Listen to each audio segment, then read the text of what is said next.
오늘은 시인과 부인 이런 제목으로 하나님 말씀 나누도록 하겠습니다. 우리가 앞절에서 제자는 사람을 두려워하지 말고 하나님을 두려워해야 된다. 하나님을 신뢰해야 된다. 이런 말씀을 보았습니다. 이제 예수님께서 또 중요한 말씀을 하십니다. 8절 함께 읽어보겠습니다. 내가 또한 너희에게 말하노니 누구든지 사람 앞에서 나를 시인하면 인자도 하나님의 사자들 앞에서 그를 시인할 것이요. 아멘. 내가 또한 너희에게 말하노니 예수님께서 제자들한테 분명하게 말씀하십니다. 누구든지 사람 앞에서 나를 시인하면 솔직한 증언자를 말합니다. 제자로서 참된 증인을 말하는 것이죠. 그러면 인자도 하나님의 사자들 앞에서 그를 시인할 것이요. 예수님을 시인하는 자는 그 보상으로 하나님과 하나님의 사자들 앞에서 예수님의 시인을 받게 될 것이다. 이런 말씀입니다. 거울 같은 주님을 다시금 보게 되는 것입니다. 우리가 이 시인하느냐, 이 굉장히 중요한 부분이죠. 여러분 이렇게 생각해 보십시오. 여러분이 만약에 이제 젊은 시절로 돌아가셔서 대부분 결혼하셨거나 하여간 나이가 좀 드셔 보이니까 내가 젊어서 아직 시집장가 안 갔다 치고 내가 아직 총각처녀라고 치고 그러다가 누군가를 이제 사귀게 됐습니다. 사귀게 돼서 사랑하게 되고 둘이 이제 결혼하기로 약속을 했습니다. 근데 누가 물어봐요? 혹시 누구 사귀세요? 아니요. 결혼할 사람 없으세요? 없어요. 이거를 상대방이 들었다고 생각을 해보세요. 기분이 어떠세요? 기분이 참 별로죠. 네. 특별히 그런 사람을 믿고 뭐 어떻게 살겠습니까? 그러면 이제 또 딴 사람이 반대편한테 물어보면 그쪽도 그럴지도 모르죠. 나도 없다 뭐 이럴 수 있죠. 예수님이 그런 얘기 하시는 거예요. 네. 너희랑 나랑 특별한 관계인데 근데 그거를 시인해야 되지 않겠느냐. 그러면 나도 시인해 줄 것이다. 굉장히 중요한 부분입니다. 거울 같으신 주님. 우리가 주님과의 관계를 공적으로 시인을 한다면, 그래서 우리가 어떻게 구원을 얻느냐에 대해서도 여러 가지 얘기들이 있지만 그 중에 하나가 그 로마서에 있는 말씀이 있잖아요. 마음으로 믿어 의에 이르고 입으로 고백해서 이렇게 말씀을 하는데 구원에 이른다. 이 두 가지가 다 있어야 되죠. 속으로도 믿고 입술로도 고백하고. 당연히 믿어야죠. 근데 이게 고백이 필요합니다. 이 고백이 있을 때 우리가 주는 게 세례입니다. 그래서 그냥 세례 주는 게 아니라 이제 교회마다 조금 시스템은 다르지만 우리 같은 곳에서는 이제 당회 앞에서, 그래서 뭐 당회가 없으면 그냥 목사님 앞에서만이라도, 그래서 이제 그리고 나서 온 교인 앞에서 시인을 하게 돼 있죠. 예수님을 나의 구세주로 주님으로 믿느냐? 네, 해야 세례를 줘요. 아니요? 하는데 주지도 않고 글쎄요? 그런다고 주지는 않습니다. 그렇죠. 이건 공식화하는 거니까.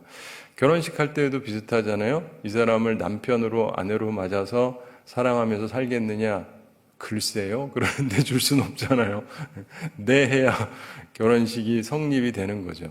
근데 그런 것처럼 우리가 세례를 베푼다라고 하는 것은 하나님과 사람 앞에서 자기가 공적으로 자기의 신앙을 시인하니까 그래서 우리가 세례를 주는 것인데 바로 이 부분에서도 우리가 기억할 것이 이게 이제 세례랑도 관련이 될 수도 있지만 근본적으로 기본적인 삶 속에서 이게 있느냐 하는 이야기죠. 예수님께서 이 말씀을 하면서 이 말씀하신 것을 그 영어 성경에 보면은 이런 표현이 나옵니다. I tell you, whoever acknowledges me before men, whoever acknowledges me before men. 사람들 앞에서 나를 안다고 시인을 하면, the Son of Man will also acknowledge him before the angels of God. 하나님의 아들도 천사들 앞에서 안다고 시인할 것이다. 그러니까 우리들이 얘기할 때 있잖아요. 주님께서 나중에 나를 보시고 나 잘 안다고 얘는 내 제자다. 이렇게 얘기할 수 있으려면 나도 주님을 시인해야 된다는 것입니다. 여러분에게 이게 어떤지는 모르겠지만은 저는 어려서부터 한국에서 자라고 대학교까지 다니면서 느꼈던 것 중에 하나가 한국 사회에서 내가 기독교인이다라고 시인을 한다고 해서 감옥 가지는 않아요. 예, 그렇지만 말하기 싫어하는 사람은 굉장히 많습니다. 예, 왜냐하면 내가 교회 다닌다 그러면은 요즘은 어떤지 모르겠는데 하여간 괴롭히는 애들이 무지 많습니다. 점심 먹을 때 밥만 먹으려고 그래도 편안하게 기도를 할 수가 없어요. 남학교를 다녔는데 남학교에서 기도하려고 도시락 있죠? 딱 놓고 기도를 하면 애들이 눈 감은 순간 들고 튀어요. 괴롭히느라고. 그래서 이걸 붙잡고 합니다. 붙잡고 하면 또 밀치고 하고 막, 내 지금, 하여간. 기독교 학교인데도 그래, 기독교 학교인데도. 그러니까 이게 보면은요, 하여간 믿는 티를 내면, 뭐 그렇다고 막 티를 내는 것도 아닌데, 얼마나 괴롭히는지 모릅니다. 그러니까 많은 사람들이요, 자기가 믿으면서 믿는 척을 하지 않고 항상 그래서 밥 먹을 때 기도한대요. 어떻게? 속으로. 절대 눈은 감지 않고, 혹은 너무 그러니까 눈 한번 깜빡하고 이제 밥을 먹기도 하고, 뭐 이게 실제적인 부분 중에 하나입니다. 그런데 이게 뭐 중고등학교 때는 그게 삶에 크게 어려움이 되는 건 아니지만 이제 사회생활도 그렇고 그렇게 되면 많은 사람들이요 숨기고 살아가는 사람들이 많습니다. 심지어 어떤 사람들은 나중에 사람들이 그런 데잖아요. 네가 장로였어? 속이고 살아오니까 숨기고 살아오니까. 근데 이 말씀을 좀 심각하게 생각해 볼 필요가 있어요. 왜냐면은요. 사람이 숨기잖아요. 그러면은 숨기고 싶다라는 것 자체가 의미하는 바가 있습니다. 그래서 우리들의 삶 속에서 주님에 대해서 내가 과연 시인하는 부분이 있는가? 근데 주님을 부끄러워하고 주님과의 나의 관계를 부인하려고 하고 이러면서도 멀쩡하다라고 생각하면 안 되는데 왜 그러냐면 예수님이 하신 말씀 때문에 그렇습니다. 9절 함께 읽어보겠습니다. 사람 앞에서 나를 부인하는 자는 하나님의 사자들 앞에서 부인을 당하리라. 아멘. 제가 자주 말씀드리는데 이게 제 얘기가 아니에요. 제가 쓴 것도 아니고 예수님께서 하신 말씀입니다. 사람들 앞에서 나를 부인하는 자는 뭐 왜 부인하느냐에 대해서는 말도 하지 않습니다. 뭐 대체로 두려워서 그렇겠죠. 뭐 혹시 죽임을 당할 것이 두려워서 그럴 수도 있고 뭐 우리 사회에서는 죽임 당하지는 않죠. 약간의 불이익을 당할 수는 있지만 그런데 하나님의 사자들 앞에서 부인을 당하리라. 예수님께서 내가 그를 부인할 것이다 라고 하시지 않으시고 그가 부인을 당할 것이다 이렇게 표현합니다. 뭐 그게 그거 아니냐 비슷한 것 같지만 살짝 다르죠. 비슷한 말이지만 슬픈 운명을 강조하시는 것입니다. 내가 그냥 부인한다 이 얘기라기보다 당연히 그거지만 그가 부인을 당하게 될 것이다. 부인을 당하는 그 느낌, 그 배신감 너도 느끼게 될 거다. 너도 느끼게 될 거다. 하나님의 사자들 앞에서 많은 사람들 앞에서 심판날 부인당하는 그 느낌이 뭔지 너도 당하게 될 거다. 우리는 흔히 주님은 사랑이다. 주님은 다 품어주시고 를 얘기하니까 다 괜찮을 거라고 생각하는데 이 말씀을 보면 좀 생각을 해보셔야죠. 그렇죠? 진짜 심각하게 생각을 할 필요가 있습니다. 특별히 저는요 목사님 아들이었거든요.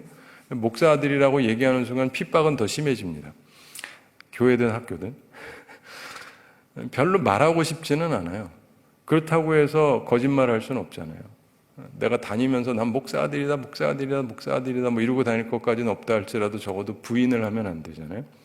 근데 사랑하는 성도 여러분, 내가 부인하면 주님께서 너도 부인을 당하게 될 것이다 라고 말씀하셨다는 걸 잊지 마세요. 주님의 말씀은 하나도 땅에 떨어지지 않습니다. 그러니까 주님의 말씀을 가볍게 여기지 마세요.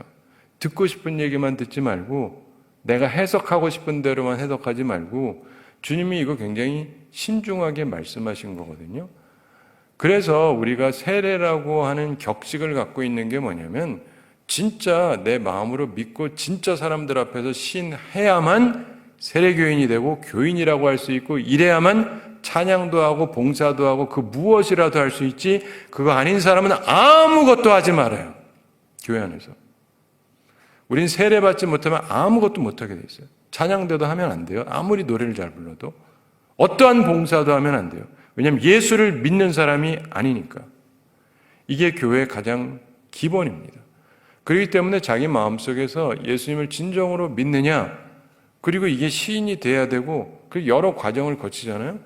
교육도 받고, 그리고 목사님 앞에서 혹은 당회에서 이렇게 하는데, 저희도 그렇죠. 항상 저랑 우리 부목사님들, 당회원들이 있는 데서 다 합니다. 문답을 하고, 또 온 교인들 앞에서 다시금 하죠. 문답을 하고, 그리고 자기의 신앙을 확인하고 나서야 그 다음에 세례를 줍니다. 그리고 세례를 받은 사람에 한해서 그 다음부터 뭔가를 할 수가 있어요. 다른 사람은 하면 안 돼요. 아무리 그 사람이 재능이 있다 할지라도. 왜냐하면 그 사람은 크리스찬이 아니기 때문에. 우린 그냥 교회 다니는 사람을 원입교인이라고 그러거든요. 교회를 다니긴 하는데 그냥 다닐 수는 있어요. 그렇지만은 여기에서 뭘 하는 게 아닙니다.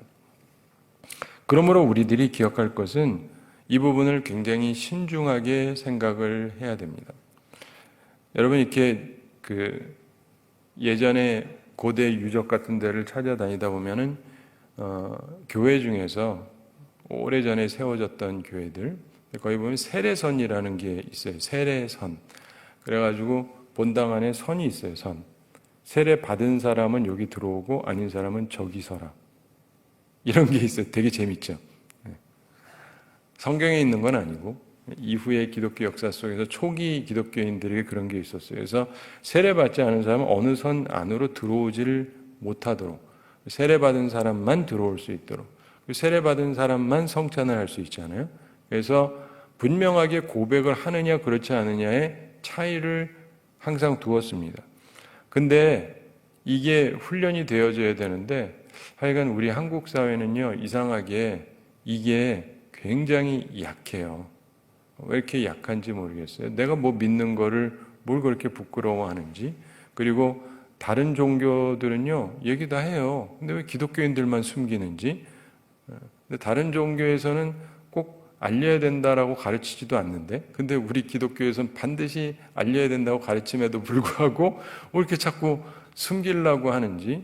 근데 그런 면에서 난 어떤가를 좀 생각해 보시기 바랍니다. 여러분, 내가 남자인지 여자인지 숨기고 살지 않잖아요? 그건 왜 안 숨기세요? 무슨 말인지 아시죠? 내 정체성이잖아요. 내 정체성.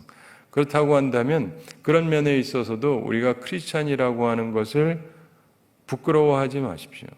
네. 그래서 주님이 하시는 이 말씀을 염두에 꼭 잘 둘 필요가 있고요. 그 다음에 10절 함께 읽어보겠습니다. 누구든지 말로 인자를 거역하면 사하심을 받으려니와 성령을 모독하는 자는 사하심을 받지 못하리라. 아멘. 누구든지 말로 인자를 거역하면. 자, 보시면은 베드로도 이 죄를 이후에 범했지 않습니까? 말로 주님을 거역했던 일이 있죠. 그러면 사하심을 받으려니와, 회개하면 사함을 받을 수 있다는 것입니다. 물론 이것도 하면 안 되지만, 그러나 죄가 있을 경우 회개하면 사함을 받을 수 있는데, 실제로 성경을 보면 많은 악한 행동이 사함을 받습니다. 다윗의 경우 간음죄도 있고 살인교사죄도 있고 여러 죄가 있었죠. 베드로가 3번에 걸쳐서 예수님을 부인한 사건도 있습니다. 사도 바울이 회개하기 전에 성도를 박해하던 일도 있었고, 근데 이런 것들이 다 사함을 받을 수 있었습니다. 그런데 성령을 모독하는 자는, 근데 이 부분에 대해서는 이 죄는 결과가 다르다고 예수님이 구분해서 말씀을 해요. 사하심을 받지 못하리라. 이 본문 자체에서 이 죄의 규명이 분명하지 않기 때문에 다른 곳에서 추정해서 우리가 생각을 하게 됩니다. 성령을 모독하는 자는 사함을 받지 못할 것이다. 예수님의 대적자들이 예수님께서 성령을 통해서 하신 일이 사탄의 역사다, 이렇게 말했습니다. 예수님께서 귀신을 쫓아내신 것이 귀신의 왕 바알세불을 힘입어서 한 것이라고까지 말했습니다.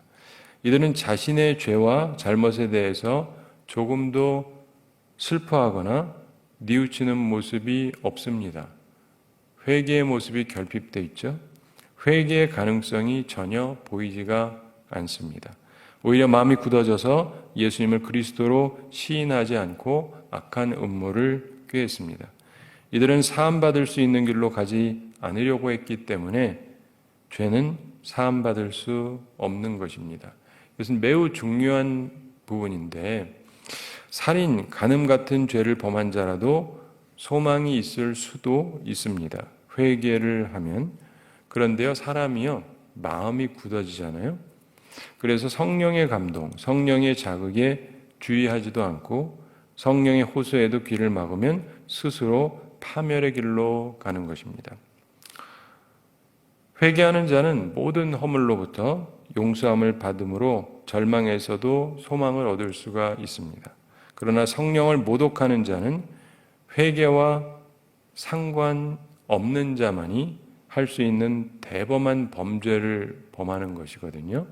성령을 거스리고 성령을 소멸시키고 결국 파멸의 길, 지옥의 길로만 가는 완고함이 있습니다.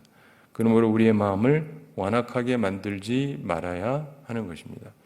보십시오. 성령께서 감동하시고 성령께서 움직이시고 그래서 귀한 일들이 벌어지고 있음에도 불구하고 이 하나님의 역사, 이 자체를 마귀의 역사라고 볼 정도로 마음이 완악해져 있으면 끝난 거예요.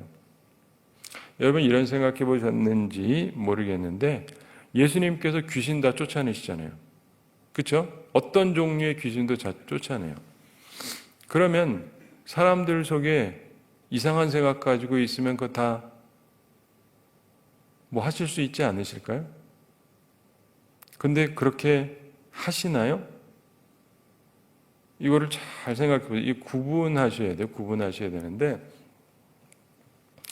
예수님이 오셨을 때 바리새인이나 서기관 그리고 장로들 이런 사람들이 뭐 대제사장도 그렇고 이런 사람들이 마음이 완악해져서 그러면 주님의 능력이면 귀신도 다 쫓아낼 수 있는데 이들의 생각을 다 바꾸셔가지고 그냥 믿게 하면 되지 않아요?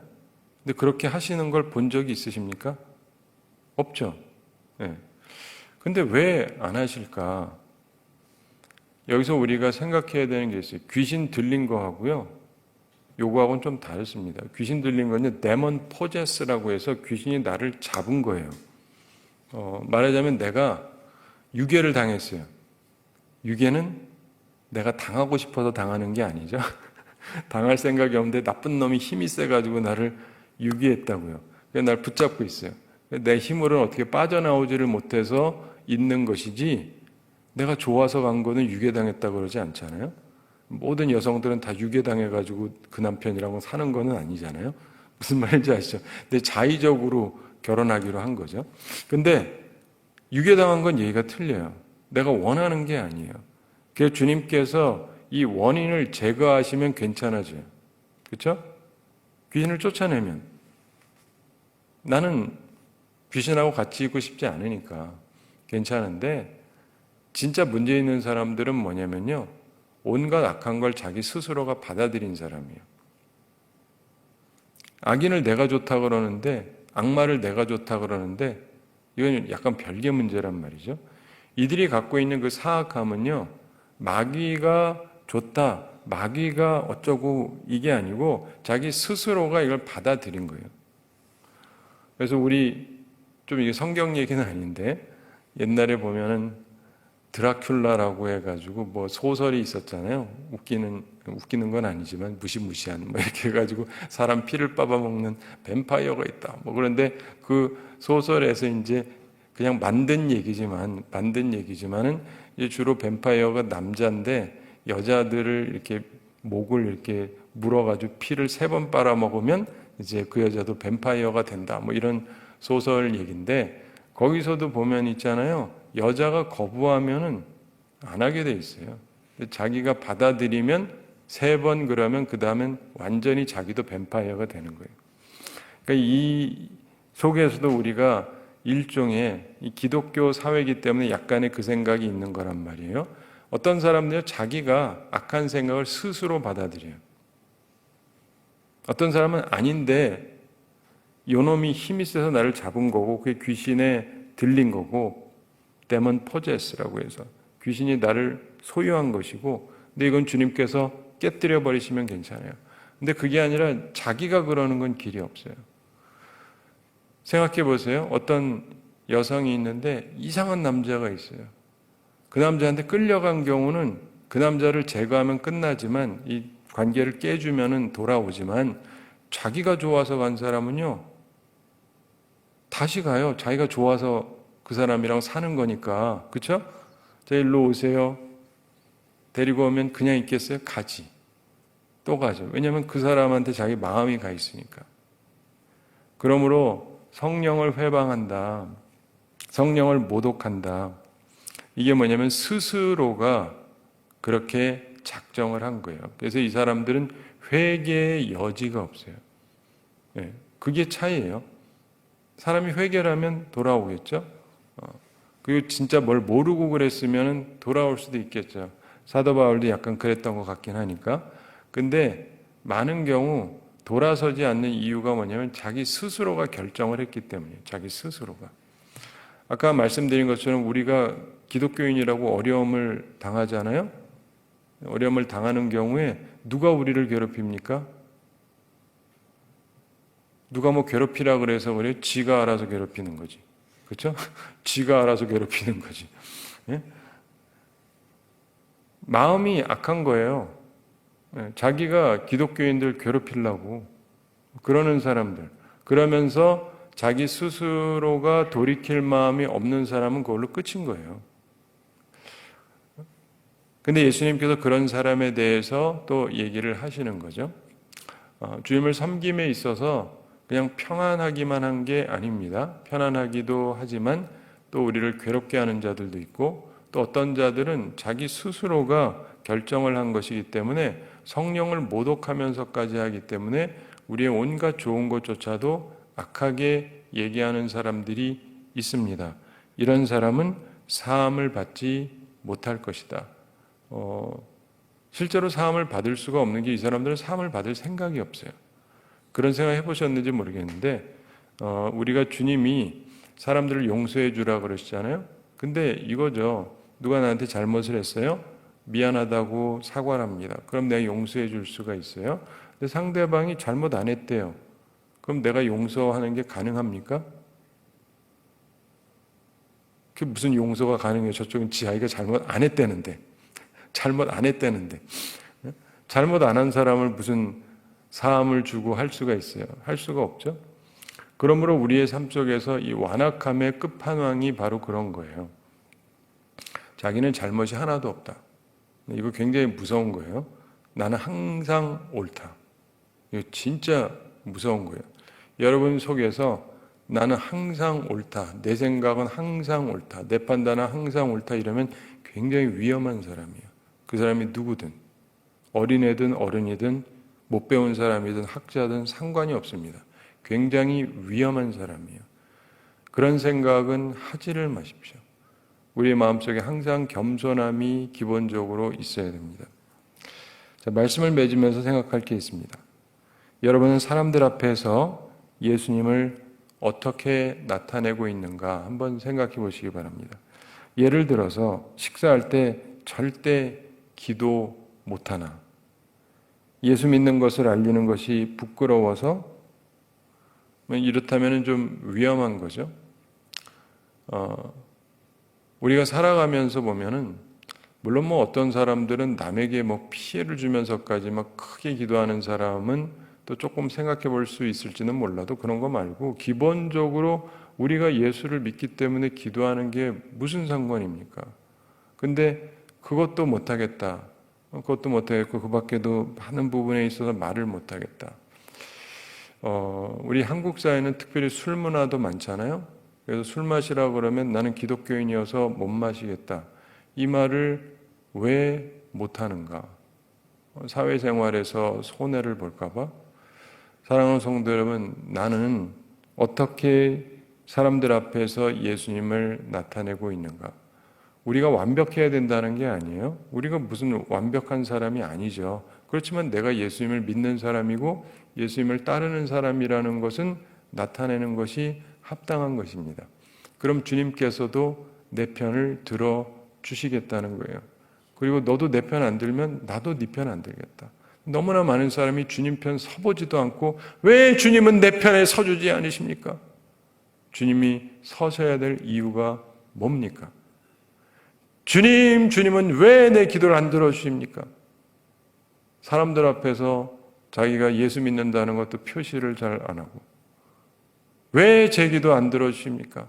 어떤 사람은 새벽 기도 같은 데 오면은 저 사람 문제가 있나? 그럴까 봐 안 온다는 사람도 있고 별의별 사람들도 다 있어요. 그러니 주님께서 그 사람의 사정을 들어주고 풀어주실까요? 안 풀어줘도 할 말이 없어요. 주님은 거울 같은 분이니까. 그러므로 나는 어떤 마음으로 살아왔고 이제 앞으로 어떻게 살아갈 건가를 잘 생각해 보셔야 됩니다. 정말 주님께서는 거울 같으신 분이신데 그 거울 같으신 분이다 이 얘기를 들을 때 기분이 좋으셔야 돼요. 이 기분이 불편하면 지금 잘못 살고 있는 거예요. 불편하지 마셔야 돼요. 주님은 거울 같은 분이다 그러면 은혜로다 이 생각이 들어야 돼요. 우리가 공로로 산다는 뜻은 아니에요. 그러나 우리 삶 가운데서 내가 주님을 향한 온전한 고백이 있어야 됩니다. 또 하나, 여러분은 예수님을 시인하면서 살고 있고 그리스도의 향기가 드러나고 있는가를 생각해 보시기 바랍니다. 그리스도의 향기가 나를 통해서 풍겨나고 있는 것인가? 그게 우리 가운데 꼭 필요한 부분입니다. 결코 쉬운 것은 아니죠. 결코 쉬운 것은 아니지만 그러나 작정을 하고 그렇게 해야 돼요. 나쁜 냄새 풍기는 것이 아니라 좋은 향기를 풍겨야 됩니다. 근데 그리스도를 닮은, 주님을 닮은 그런 모습을 보여야 되는 것이죠. 우리 예수님께서는 항상 자기 아버지를 시인하셨잖아요. 하늘 아버지를. 우리도 그걸 기억하면서 살아야 됩니다. 바라기는 이 말씀을 기억하시면서 오늘 말씀으로 다시 한번 스스로를 점검해 보시고 나는 주님 앞에서 어떻게 살아가고 있는가? 사람들 앞에서 내가 주님을 시인하면서 살고 있는가? 부인하며 살고 있는가를 잘 생각해 보시고 주님도 똑같이 하시겠다라는 말씀 앞에서 평안하셔야 돼요. 주님께서 똑같게 하시겠다는 말씀에서 불안감을 느끼신다면 회개를 반드시 하셔야 됩니다. 그리고 이제는 바꾸셔야 돼요. 바꾸셔야 돼요. 결혼했으면 결혼했다 그래야지 결혼 안 했다 그러는 사람은 또 뭐예요? 그렇죠? 결혼했다 그러면 뭐 이상한 거잖아요. 그런 것처럼 여러분의 삶 가운데서 분명한 고백을 갖고 살아가시고 특별히 주님께서 하시는 모든 귀한 것들을 바라볼 때 부정적으로 자꾸 얘기하지 마십시오. 부정적으로만 말하는 사람은 그야말로 돌이키기가 힘들어요. 나는 살면서 주님께서 하시는 위대한 일들을 바라보면서 긍정의 말을 하고 감사의 말을 하는가 생각해 보시면서 주님 앞에서 온전한 삶을 살아가는 우리 모두가 되기를 바랍니다. 우리 함께 기도하겠습니다. 사랑의 하나님 아버지, 우리를 사랑하시고 오늘도 저희에게 귀한 말씀 주심을 감사드립니다. 시인과 부인에 대해서 생각해 보게 해주심을 감사드립니다. 주님, 저희들의 삶 가운데서 우리 주님을 부인하는 것이 아니라 주님을 시인하며 살아가므로 주님께서도 우리를 시인하는 귀한 자리에 설 수 있는 주의 사람들이 다 되게 하여 주시옵소서. 오늘도 주님 앞에 나오며 주님의 은혜를 간구합니다. 주께서 우리들에게 은총을 베풀어 주시고 온전한 마음을 허락하여 주시옵소서. 우리들 마음속에 두려움을 몰아내 주시고 참으로 두려워해야 될 하나님만을 두려워하고 사람들을 두려워하지 말게 하여 주시옵소서. 믿음으로 승리하며 살아가게 하여 주시옵소서. 주님, 우리 모든 성도들 영육간에 강건케 해주시고 일용할 양식 공급하여 주시고 시험에 들지 않고 악과 싸워 이기는 주의 용사들이 다 되게 하여 주시옵소서. 오늘도 주님께서 우리와 함께 해주시고 우리와 동행해 주시고 우리가 주님과 함께 살아가며 믿음으로 승리하는 주의 사람들 다 되게 하여 주시옵소서. 감사드리며 예수님의 이름으로 기도드리옵나이다. 아멘.